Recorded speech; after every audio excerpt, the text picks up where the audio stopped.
Part of it is we've all gotten older. It's harder to find people to play D&D with, to organize the time, to be all in the same place. Even playing online can be tough. So LitRPG, to me, really captures that feeling of when I was younger and playing D&D in the barracks or playing Lord of the Rings online and other stuff with friends. But it's a book form, so I can do it whenever I want. And I don't have to worry about the schedule as much. No, so I'm Justin Marks, and yeah, I live in Alaska now on an island, Ketchikan, and write lit RPG from here. Um, Grew up in California, college in Michigan, two enlistments in the Air Force where I was in Texas, then spent about 17 years in educational technology, and then came up here to Alaska to write. Really big, I found lit RPG like in, I don't know, 2016, 2017. Right when it was really starting to enter the US market. It was a lot of the translated Russian authors at the time that were big in the space. I just loved the whole genre. And like I tell people, I do signings here locally because we're a cruise port, so we have masses of ships in. So it's all new people every week.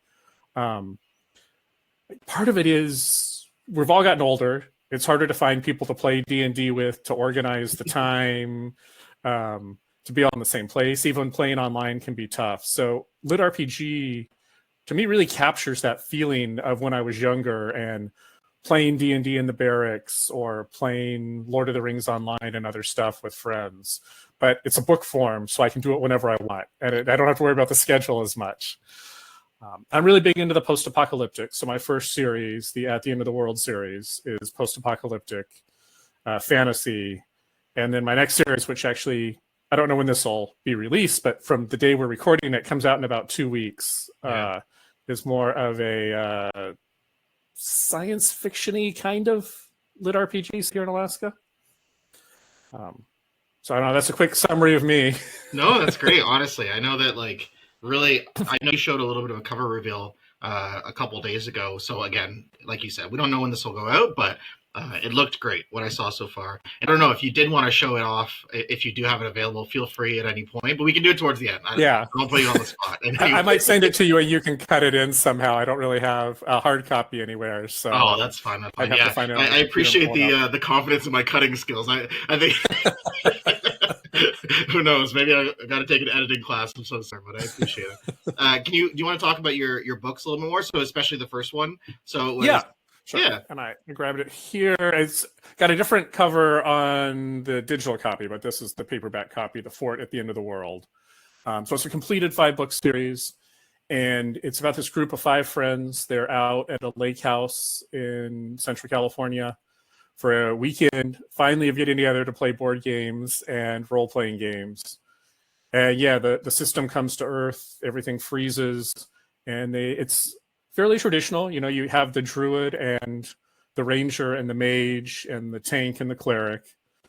And they are able to like control the house that they're at and own it so that they can build a spot safe from spawn points. And dungeons spawn around them. They've got to find the dungeons and clear them before there's dungeon breaks. And most technology stops working, so then they start going to try to rescue friends and family. And it's really this book about these 5 friends who stick together through the whole series, and just rescuing more and more people and helping rebuild humanity. I tell people I love post-apocalyptic. I'm not a big fan of how usually all the humans are horrible people. Yeah. So I wrote a series where, you know, the humans that survive, not a lot of them survive, but the ones that do are mostly good people. So it's really, I say, for those of you who've played a lot of games, it's PvE, not PvP. Mm-hmm. So it's a lot of humanity banding together to face all the threats in the environment, not fighting each other. Yeah. So it was super fun. It was really awesome to complete the 5-book series and finish the arc that I had planned out. Yeah. So yeah, it's been out. The 5th book came out about 2 months ago. Which is wild. Have you found the reception to, like, because obviously an ending a book can sort of go one way or the other, and sometimes people can hate it. Sometimes people can absolutely like be really mad at you for lots of different things. Have you found that you've gotten some good reception for the end? I've gotten good feedback overall. I mean, like the only negative feedback I have gotten is that it ended too fast or they wanted more, which is Yeah. like good negative feedback. Yeah. I'm not going to complain about that. There's part of me who wanted that too. I mean, I really loved writing the characters, but I had a really defined arc. And like I've told people, I was afraid if I stretched it out or added stuff in, the quality would drop down because I would be kind of like making it up on the fly and going against what I plotted out. Um, I don't want to be supernatural. The original showrunners had that 5-year arc that they had all planned out, and then they got convinced to do another 7 years, and it was still a good show, but you could tell that they had passed their original plan. Like this person's supposed to be dead, this person's not supposed to be here, like all these things. Yeah. Trust me. And I was looking forward to the next series. I really like the city and settlement building, and I'm excited. I think I found something I really enjoy writing, but it's structured in a way that every book can be some really fun, in-depth settlement building. Yeah. So many series, it's so hard to find a hook and a plot point that doesn't move away from the settlement building. Sure. So I think I found a way to keep it in there for multiple books. So we'll see. Would you say that's the part of LitRPG that you sort of like to like tack on and make sure that that's like one of the things you like to have in every story, that settlement building sort of aspect of it? It's something I really like. It doesn't have to be in all the books I read. And my first series, definitely the first book really starts with them building the fort, and then it moves more into the adventure phase. That was something I noticed as a writer. As a reader, I'd read these series that I love, and I still love the series, but it started out with more settlement building and then shifted. Yeah. I was like, why do the authors do that? And then I started writing. I'm like, oh, that's why they do it, because if you just stick with that settlement forever, it's going to be really boring. That's probably one of the biggest things that switched in my outline, was the moving away from that much focus on the settlement, because I wrote some of it and I was like, yeah, no, I'm bored. Which is the hardest, right? Like when you find that you yourself are getting bored in what you're writing, one, it's probably not going to be like good for the reader themselves, but it's also like you don't feel enthused to like push forward, right? And a lot of the times, for me especially, when you are just trying to force it, and obviously people who write like full-time authors, like they often have to just force it, and which is great, and that's a skill in itself. But for me, I have a very difficult time just pushing through it when I know that it's a part that's just like not doing it for me. And it's those things where it's just like you have to try and figure out what it is about that scene that is not doing it for you, and you either get rid of it altogether and try and rewrite it in some way, or you figure it out. What do you sort of do in those instances? Do you find that sometimes you get sort of stuck? And I'm actually going through that with the book that's coming out in a couple of weeks. Yeah. It's a series, and I'm working on the second book in the series. Like, if it's the small stuff, I can just push through it. Sure. Like, if I am happy with the entire arc and where the story is going, and I've got a chapter that, like, I know this thing needs to happen in this chapter, and I just can't, it's not flowing, I'll force it and come back and do a lot of editing on it. Yeah. But with the second book, I'd written myself into a place that, like, I just didn't feel it. Mm. So I've after several weeks of contemplation, I think I figured out what I need to do to change it. So I'm actually probably later this week going to start a rewrite. It's not a heavy rewrite, but like the setting of what's going on in that second book just needs to change. Yeah. I don't know. You probably experienced as a writer, all of a sudden you're like writing and you're like, oh, this is fine. And then suddenly you're like, oh my God, this is what I want to write. This is going to make it exciting again. Oh, so, absolutely. Yeah, I'm super happy about that. Yeah. Not to get my stuff, I've screwed the pooch a little bit in terms of like putting my book out on time and all those things. But a lot of that came from the fact it's very similar to what you're talking about. I had a very specific idea of what I thought the story would be initially. And then as I started writing it, I was like, wow, I can't get to these places, or I can't get to these pieces. So I sort of had to like reorient it in my mind on like, what do I want this story to be now? Like, what do I want to get towards? What things do I want to be accomplished? What skills or abilities or what powers do I want Claire in this particular instance to be able to get to? So there's so many things that I had to sort of rethink and redo, and just that has taken a lot of extra time. And honestly, I think the story is better for it, and I think your story will be better for it as well, because it's what you wanted at the end of the day, right? Like it actually creates excitement within you. For me, this one is particularly, I don't know, almost amusing. like the story arc is still the same. Yeah. It's just setting of book 2. I needed to change where it was placed. Yeah. And that fixed all the problems. And it seems like such a small thing, but and I say that now. We'll see when I actually start the rewrite. Sure, see yeah. if I'm still as excited. That's great. Do you have specific? I was going to ask you about. So I'll ask you two ones. Do you have specific settings that you think that you enjoy? So obviously there's the like overarching, whether it's sci-fi or overarching, whether it's like post-apocalyptic. There's that. But do you have like a specific type of like, setting that you like? So like for me, just to sort of give an example, I don't mind when it's like a few people in like a room, like where you can sort of just like focus on those people. You don't have to worry about the room too much outside or how big the space is and all that stuff, but you can sort of just like compartmentalize and get them to focus on just the characters. Do you sort of have like a setting that you like and that you sort of tend to gravitate to pretty often?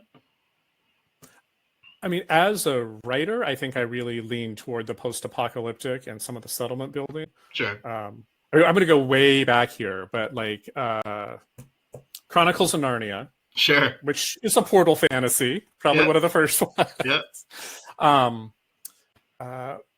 think it's Prince Caspian, where they get transported back and they're like having to help him and his armies like out in the woods in the middle of nowhere and stuff. Sure. And I remember being like 7 or 8 and like having these, imagining how I would build a fort there and stuff. Sure. And so like that's carried through my entire life. So I love that as a writer, but as a reader, super varied. I may be jumping ahead here. You had said to prepare a couple like hidden gems. Yeah. And like I have the 3 here. I wrote them down so I get people's names right. And when we get to those, or we can do them now, but the settings you'll see are wildly diverse of what I like as a reader.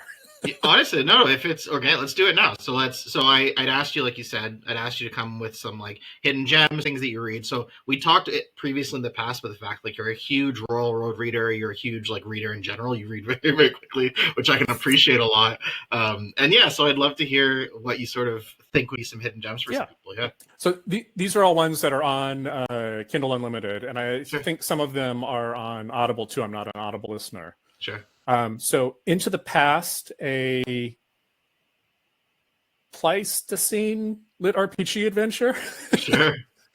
By Kenny King. I read this. I thought it was awesome. It's only got like 100 reviews on Amazon, but it is this guy who's transported like into the age of the dinosaurs. And it's just him. There's no one else there. And he's got to like build a place to live, befriend some animals, survive. There's lit RPG elements, the technology. I just thought it was really well written to have this one character with almost no human interaction be able to carry the whole story. Yeah. And if you've ever played like, I don't know, survival games like where you're actually building the fort, one of those Conan, some of the zombie ones, it kind of has that feel of like building. And I don't know, I just thought it was incredible, really unique, something I hadn't read anymore or hadn't read before. That's great. And then jumping way across, Cinder's Forge, Followers of Cram by Ed Nemo. He's actually a friend of mine, love his books. And that's a very traditional, it feels like reading a well-written D&D campaign with more traditional characters. Yeah. And Cinder is this baby dragon, and Ed writes really good. I am not a pet person, but I love really cool, cute pet sidekicks in books. Yeah. I think that's got like 25 reviews on Amazon right now. I just think it's a great, fun book to read. I'd started reading that one, and the cover really lured me in. So I'll try and do that editing thing where I put the covers in afterwards or something. Who knows? But anyways, yeah, please, your third, yeah. And then one I'd gone and looked up. It's called The Mule, a Game Lit Adventure. I actually met the author at a con in Portland. I loved the book and reviewed it, and I went back because I looked them all back up to make sure, like, because I thought they were all great. And if one of them had taken off, I didn't want to be like a hidden gem that's got 2,000 ratings. Yeah. And I am the only rating on Amazon and Goodreads for this book. And it makes me sad. It's a really cool premise of, I don't know, you've played World of Warcraft. A little bit, yeah.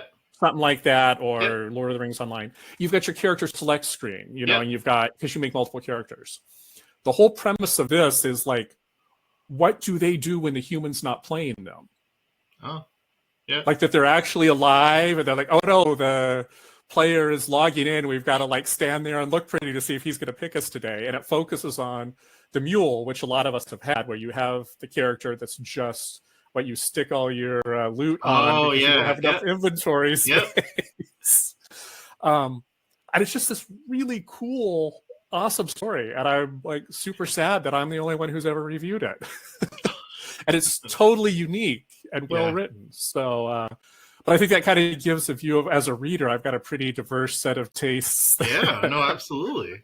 That last one sounds like really, so like, I know that there's been a few stories that have done the whole, like, I think there's one called NPCs by Drew Hayes, and there's a couple others that do that sort of like angle, but I've never actually like looked into that subgenre of sorts. And I always and I've read NPCs as well. That's a good one too. Sorry to cut you off. No, that's okay. Yeah, no, I was just gonna say, I think it's so interesting that like even when you try and explain LitRPG to people, and I'll ask you about that in a moment because I know you have more experience than most because you have people coming to you, but the fact that we have so many different subgenres within the subgenre, I think is like tough, but also really cool. Like it makes it really cool to be like, you know what? You like Dungeon Crawler Carl, but like, what do you like about it? It's like one of those things where it's like, do you like the humor of it? Do you like the post-apocalyptic setting? Do you like the tower climbing setting, the dungeon diving setting? Like, what is it that you like about it? And we can sort of like work from there. But if you read Dungeon Crawler Carl and then you're one of those people that reads He Who Fights with Monsters afterwards and you don't like it for whatever reason, you're going to likely bounce off. Because despite the fact that the writing might be good, the themes, the story is so different, and it's very difficult to get people to sort of stick with that particular aspect of it. So do you find it sometimes difficult to like explain LitRPG to people, or how do you explain LitRPG to people when they come to you in your port town, in your awesome setting?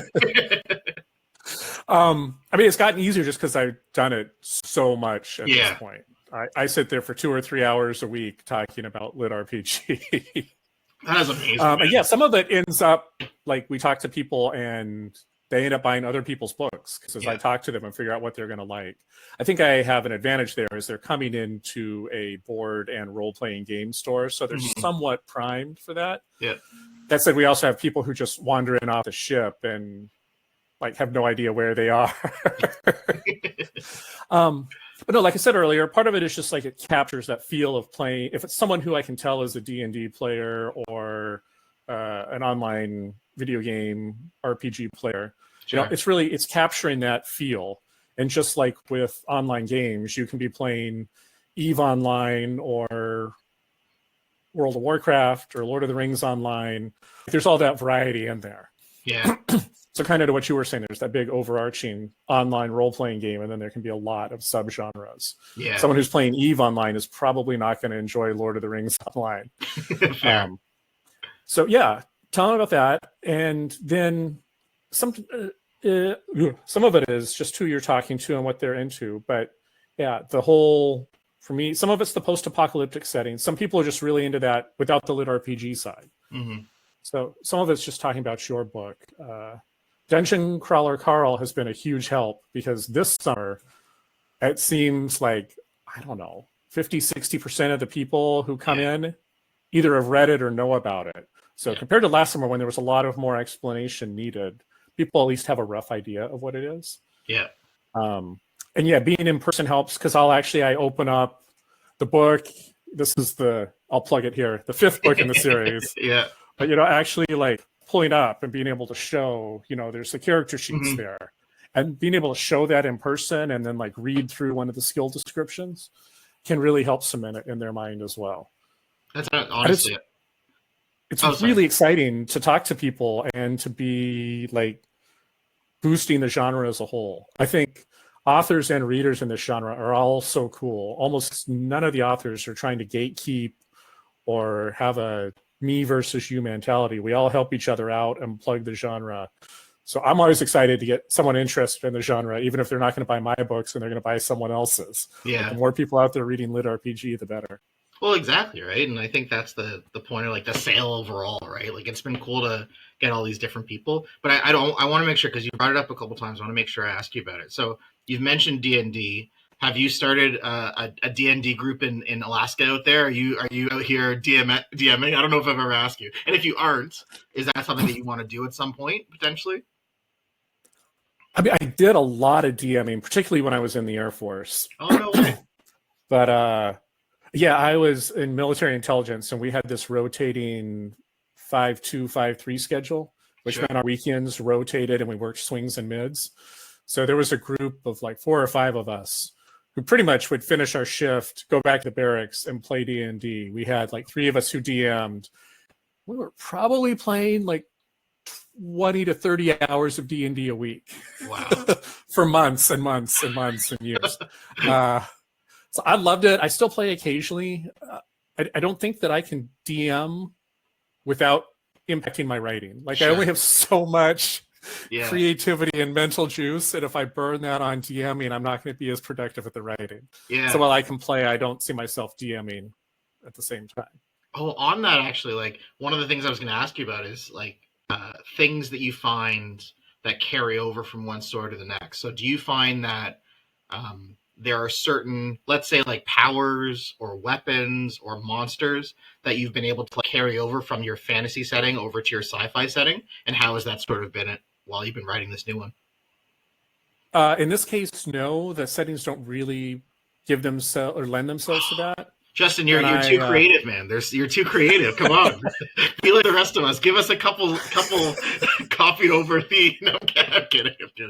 No, really, the only thing I copied over, which as a writer was a huge savings in time, was some of the formatting, like Sure. what the character sheet looks like, what the settlement sheet looks like, how I format the skills. Yeah. But no, I made a very conscious decision not to let anything carry over between them. I wanted it to be unique and new in that way, which is, a bit of a like, oh, it was fairly well received my first series. I've changed quite a bit. Is that going to be problematic? Part of it is I'm writing what I want to read, and I'm hoping there's people out there that have the same view of stuff. But I'm. It almost sounds bad or something, but I'm writing for me. Like, I hope everyone else likes it, or not everyone, but at least some people like it. Yeah. But I'm really big on writing a book that I would want to read. I tell people too, like, then my books end in cliffhangers. Like, the story is wrapped up. It definitely leads into the next one, but you're not like left. And you start with summaries of what happened in the books before. Chapters are all about the same size, so when you're reading, you've got a good idea when you need to stop to go to bed. Yeah. So, like, literally all my pet peeves as a reader, I try not to do to other readers who are reading my books. That's great, man. I know that we had talked about that a little bit, and I think it's so cool that you like think about the construction of the story as well, not just like the content of the plot or like the content of what's in it, but it's really just like how you would actually, like you said, the length of the chapters. And a lot of people, I think about it from like a marketing, but also like monetary perspective, because Royal Road is so huge where they're like, well, I need it to be short enough that I can write a lot of it, but also big enough that people don't think that I'm just like cheaping them out on like their money when they're going to Patreon. But the fact that you're thinking specifically about like, no, I want consistency. I want people to be able to like know what's happening. I think that's really great of you to do as someone who's thinking of the consumer, thinking of the reader. Yeah. Well, like I said, I've read a lot. And yeah. I know what I like. Yeah. Pretty much anything that I have ever in my head, like, thought bad things about another author as a reader. I'm like, oh, why did he do this? Why are they doing that? Why did she do this? I'm like, no, I don't want to do that. I would be a hypocrite if I used to complain about people doing this and then I turn around and do it because it's easier or something. Without naming names, obviously, we don't want to name names, but do you find that you've had a story recently where, not even that you thought, hey, I wish they'd done this sort of differently, more so like, hey, that would be a cool idea to explore, that they sort of just like pushed aside? You know what I mean? Like, you're reading a book and you're like, hopefully you're immersed, but often enough you'll get to a point in the story where you'll say, oh, wow, that would have actually been something like that could be its own story in itself. Or like, that's a really cool ability that I wish they'd spent more time on. Do you find that you sometimes have that happen to you while you're reading? Yeah, I mean, in some ways I would say, particularly my first series was me reading stories I loved, but thinking there was missed opportunities. Sure. And it kind of all got pushed together into those 5 books. Like I said, the like humanity being better Yeah, nice. than what Actually, is like shown in a lot genuine of those people. Yeah, books. Some of the things around the city building, a group that actually stays together for 5 books. I think it's a real rarity. So often there are the like, I love the story, but it's just this one main character. yeah, And I want to show. Part of that for me is getting back to the feel of it being a D&D session or gaming with friends in EverQuest. That you've got those buddies that you're all hanging out together. So yeah, there's definitely stuff like that that is carried through. I'll say a lot of the stories are the pieces that I wanted to see and didn't see, that I find the big overarching story to put them all into so I can put them down. yeah. I think that's awesome. Honestly, like I think one thing that I love about the genre as well, and honestly, other genres may be able to say the same. I can't tell because I haven't like ventured as deeply as I have on the lit RPG side, but it's looking at people who have generally been reading so much and they wanted to write something themselves, and that you hear that story all the time. You see it all over Reddit, you see it all over Facebook, just like, hey, I had a story that I wanted to write, and it's an accessible enough genre that people can actually like step their toes into. And I think that's so cool. I think it's so cool that you can sort of take and plug and play what's you love about it. And like we said before, there's so many subgenres that you can do that as well. And being so like Royal Road and Kindle Unlimited focused, yeah, in some ways gives a lot of freedom, because I can try a story. It happens more often, I think, on Royal Road, and I'll be like, oh, this isn't for me, and I just drop it, and it's not like it's a little of my time, but it's not money out of my pocket, and I think that's great to be able to try it. I get on Reddit, you see the tier lists that people put up. Sure, yeah. And I'll like kind of make fun of myself. The first time, every time I see a tier list, I open it up and I look down at the bottom and I'm like, oh, thank God, my book's not on the bottom tier anywhere. And then I scroll up and I'm like, oh, my book's not on here at all. But it's not at the bottom tier. So yeah, exactly. It's on the bottom tier. So I look at a lot of them, and the variety. I don't know how much you've looked at them, but like I looked a lot. Which of the books are like, you would think that they'd be at the top and they're at the bottom. So to me, it's just really highlighted how diverse our tastes are as a readership group, that you will have 2 people who've each read 100 books that have tier lists that are mirror opposites of each other. Yeah. And they describe it. You say, oh, I see why you said this. I don't agree because I have a different thing I like. But so I think that's really awesome to see the variety, and that there's lit RPG out there for everyone who wants to read it, whatever your particular subgenre or what you want to read. And we're a great group for people post up, hey, I want to read X, Y, and Z. And someone's like, oh, have you tried this? Yeah, exactly. No, I joined another Discord. So I try and join different Discords, one to like see people's perspective, but also to like hopefully plug my own books at some point in full transparency. And this particular one had about like 600 to 1,000 people. So it was a bit of a smaller Discord, but it was specifically like a readers group of people who were like reading in the genre. But I didn't realize until I joined it that they were reading a lot more like Eastern lit RPG or cultivation stuff. So it was really interesting. I was talking to them quite a bit. And the entire time I listed off a bunch of books that I liked, and they were like, I haven't heard of any of those. And I was like, these are like mainstream books. Like these are the ones that like I would think are fairly like common, but they're like, no, like I like a lot of the like more Eastern stuff. They're like Lord of the Mysteries or Reverend Insanity or like all these other names that I didn't know. And I was like, I want to get into your stuff as well, but it's just like there's so many books out there, right? Like you sort of have to, I wouldn't say stay in your lane, but like you sort of have to like pick a focus and like try and like find books that you can love within that focus, because otherwise you can just like spend too much time worrying about not reading anything because there's so many things out there. But I agree with you. We're a great group that is able to say, hey, if you do like Dungeon Crawler Carl, like absolutely there's books out there for you. If you do like He Who Fights with Monsters, absolutely books out there for you. So I absolutely agree with you. Yeah, and the genre can cut so many different ways. Like, yeah. You can just say, hey, I like post-apocalyptic, and you can read it in 40 different settings. Yeah.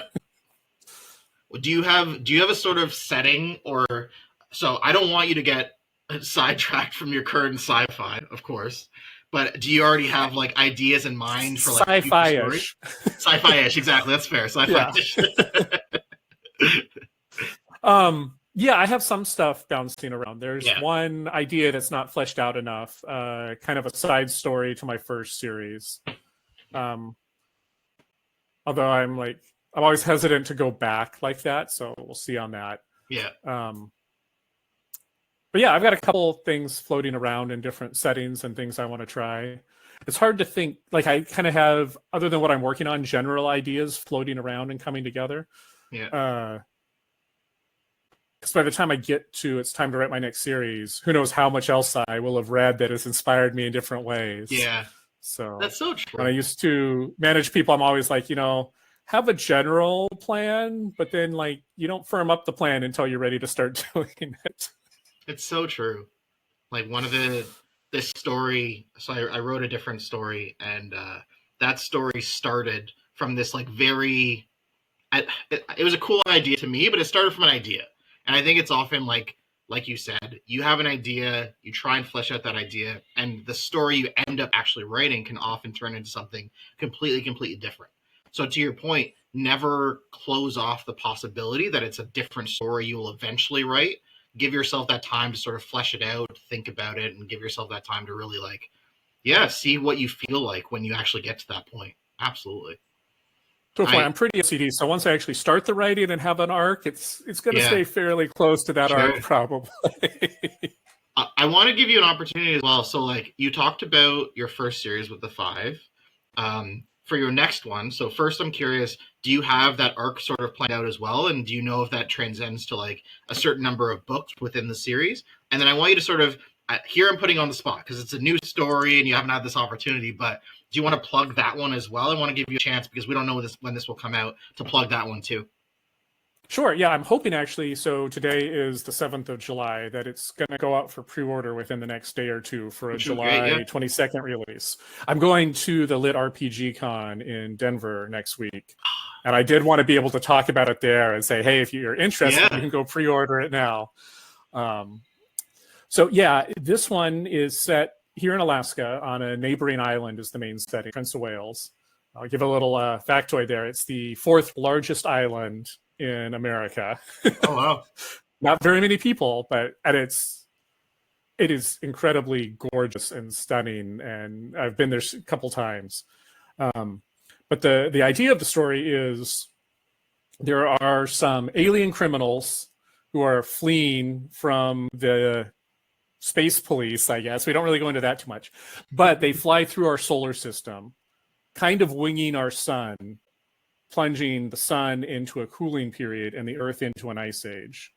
The good guys, as they're passing through the system, find people who are compatible with nanotechnology and actually implant a system into them. So it starts out with just a limited number of people, and the whole point at the beginning, and things change a lot and more people get a chance to enter the system and stuff, is that these people are trying to build settlements that will keep humans alive in like sub 200 degree Fahrenheit weather until the aliens can come back and fix the sun.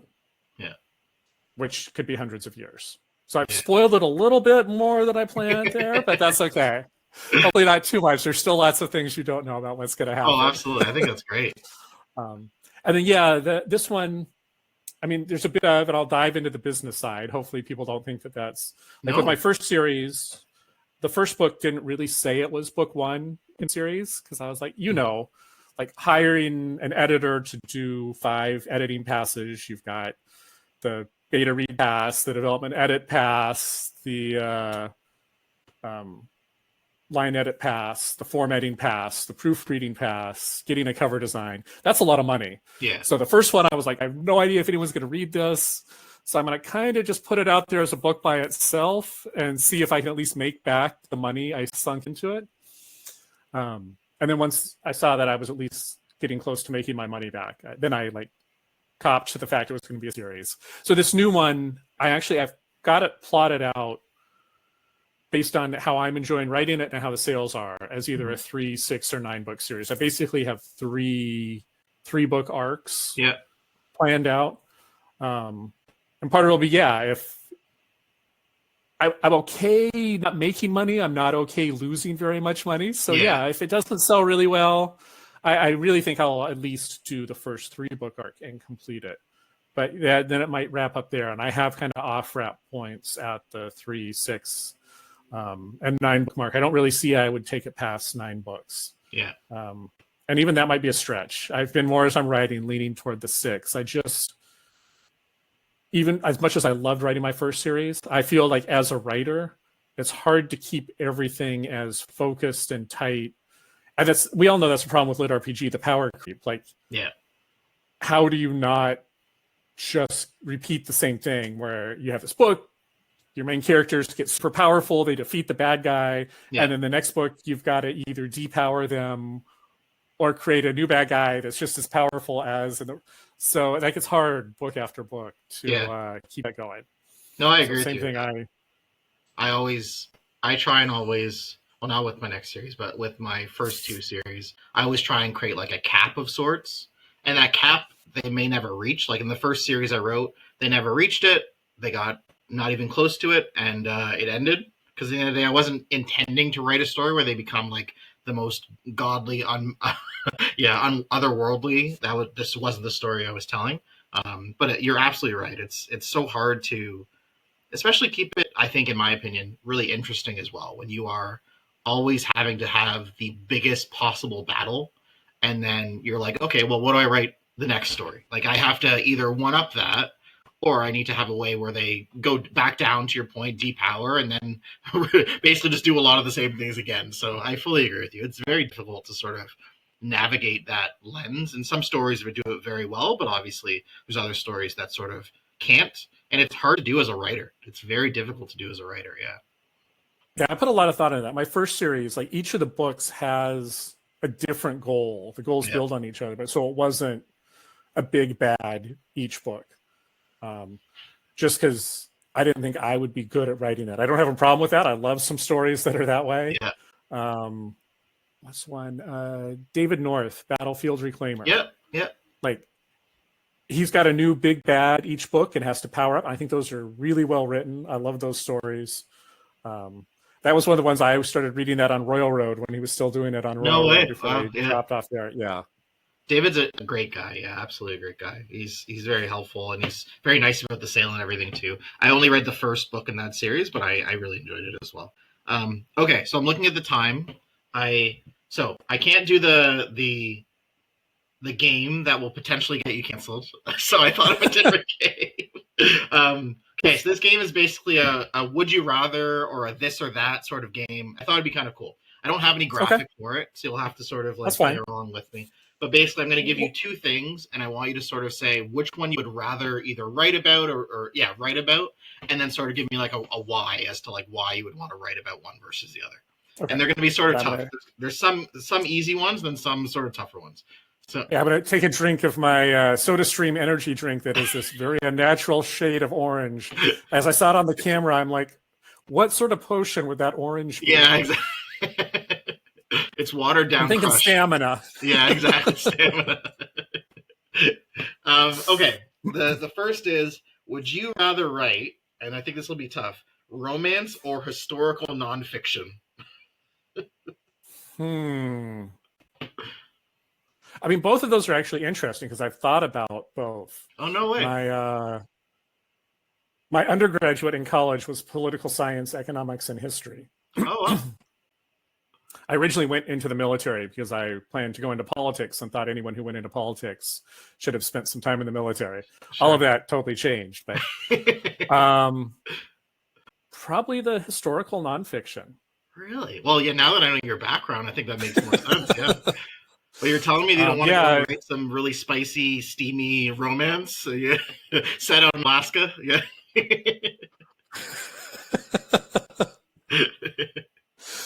I mean, I think I could do that too.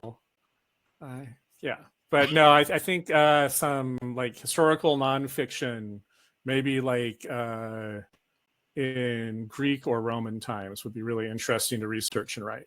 Ooh, okay, that sounds really cool. So that'll be like 3 stories from now. 3 stories. Let's go through our sci-fi-ish first. A Roman lit RPG. Yeah, exactly. Which there's a couple. There's a couple out there for sure. And so there's yeah, never mind. That's a whole other tangent. There's a cool like city building one that I've read. Yeah. Sorry. Okay. No, that's okay. That's No, the next not at one. all. The next one is: would you rather write? Because I know that you're more on the apocalypse side. So would you rather write a portal fantasy slash isekai or a VR story? And I know they're out of favor right now, so I totally understand that. But which one would you rather write, like from a pleasure perspective? Probably a portal fantasy, because I actually read a ton of those, particularly on Royal Road. Mm-hmm. Or the reincarnation. Now I'm going to feel bad because I can't remember the name. I started one last night and read all the way up to where it was. And it was this guy from modern day Earth who goes into a world with like the cultivation. Yeah. And it's really cool because the body he enters, that guy is still there too. And they're kind of like working together inside the same body. But so, yeah, I think I would do that just because I've been enjoying reading so many of those. Yeah. No, I agree with you wholeheartedly. I think I'd write something more in line of that. I'd have a difficult time with the reincarnation ones because it's like I find that they're very, very. You have to be very thoughtful about what things they would remember and that they should know versus what things they shouldn't. And there's some that do it so well, and I'm in awe at people who can do that type of story because I think it is really cool. And obviously, there's the big ones like Mother of Learning, and there's the I was watching Lord of the Mysteries yesterday, the anime that just came out, and it's like that. Someone dies and is reincarnated as someone who died in another world, and it's a magical world and all this stuff. But there's a lot of thought process into that one that I'm trying to stay away from if possible. Yeah, let's see. Tao of Money that I'm reading on Royal Road is kind of cool too. There's not as much lit RPG there. It's more about someone coming through and using modern technology in a cultivation world. Sure. Very, very cool. See, that's another hidden gem. There we go. So I think this one's an easy one for you, but who knows? Would you rather live on an island or would you rather live in the woods? That's not so right. I live on an island. Yeah, exactly. Ketchikan is on an island. Exactly. And I actually last week talked to my real estate agent. There's an island across the way where our airport is, and I put in a request if she can find me a couple of acres on a place I can get to with a 4x4 ATV. Wow. I may move off grid and build my own house in the woods on an island. So I think I need to say both. Whoa. Yeah, I would look into doing solar and Starlink, and we get enough rain here that I can use rain catchment and just build my own place in the woods. There are a lot of wolves and some bears over there, so you have to be careful. Sure. But other than that, it'd be a good setting. I could just like write a lit RPG about where I live. Yeah, exactly. And you'll have like firsthand experience about settlement building again. Yeah. Yes. Okay, last one for you. So within your back to books, would you rather write about a war, so a large, all-encompassing war, or write about a chase scene where you have to be like really, really fast-paced? The chase scene, definitely. The chase scene? Yeah. More just because as much as I love reading large-scale combat that's well done, I don't think I could do it well. It's hard. Yeah, it's hard. Yeah. I mean, even one-on-one combat, like finding that balance of not going into so much detail it gets boring, but not skipping so much. And I know, like for me as a reader, same way now that I'm writing, I'm kind of different as a reader and I pay attention to stuff. But yeah, depending on my mood, I'll be like, okay, we're just going to skip past all these fight scenes and see what happens. And then 2 days later, I'll read a fight scene by the same author on Royal Road a couple chapters later, and I'll be totally into it. So, and I have so much trouble just with that. I can't imagine trying to like do the Battle of Helm's Deep from Lord of the Rings. Sure. There's just no, absolutely. I couldn't. I wrote a war in my first series a little bit, and it was a lot. Like it's just all the different things, moving parts, and like I know I didn't do anything of it justice. So I I told myself while I was writing it I would like try and avoid that in the future as much as possible, or like give myself lots of time if I ever got to that again, because it's funny, especially when you think about like lit RPGs where I don't like the ones where it's like solo leveling where only one person has like all the power. I want to have like everyone in the world have power. So if you think about like different ideas of people who are like equally strong as the main character, if they're equally strong, then why are we even focusing on the person who's the main character? Why are we not focusing on this whole thing that's happening over here? And obviously that does happen in certain stories, but again, it just adds additional complexity. But again, I'm going Yeah, off on a tangent. Yeah. that's my first series. Yeah. The main character and that group, they're at the top of the curve, but they're definitely not able to do things on their own and Yeah. like just do it all by themselves. They need the community. I guess too. Sorry, I'm going to take us off here and then I'll stop distracting you. The No, whole talking about a war, there's so many different ways to do the war too. When you say war, I'm thinking like describing the whole battle. yeah. But then I was thinking my third book, Invasion at the End of the World, you know, there's a rather large fight in there. But you're just focused on who you're focused on in the story. Yeah. And you kind of like get updates on what else is going on. Yeah. So yeah, it can all be different in how you write it and what you focus on. So maybe I could do it with certain parameters. There you go. Exactly. Well, you never know. Maybe in this the current series, you'll throw in either a chase scene or a war. Well, a war won't be one scene, so it'll be a whole section of your book, maybe. So I think that's honestly, basically, I think that's a good amount of time. I want to make sure that you have an opportunity to one last time tell us sort of what's going on. You're going to the LitRPG Con soon. You're writing a book right now, so give one opportunity and tell people where they can find you and stuff, and then we'll wrap it up there. Yeah, sure. I guess the other thing, I mean, part of this is to promote what you're doing, which is really awesome. The huge LitRPG sale. Oh yeah, say which did I use the right word there? Massive. I keep thinking about like rebranding massive, it to be like, yeah, exactly. There's this thing in like stories in general that's called like stuff with Kindle or stuff your Kindle days, but all those are always like only free books. So I keep thinking about like, do I rebrand it as like stuff with Kindle like LitRPG edition? But I don't know. Anyways, for now it is the massive LitRPG sale. So part of this interview is just to promote that and all the other awesome books that are going to be in there too. I know I grabbed a whole bunch of stuff last year when you did it. I think it's really cool.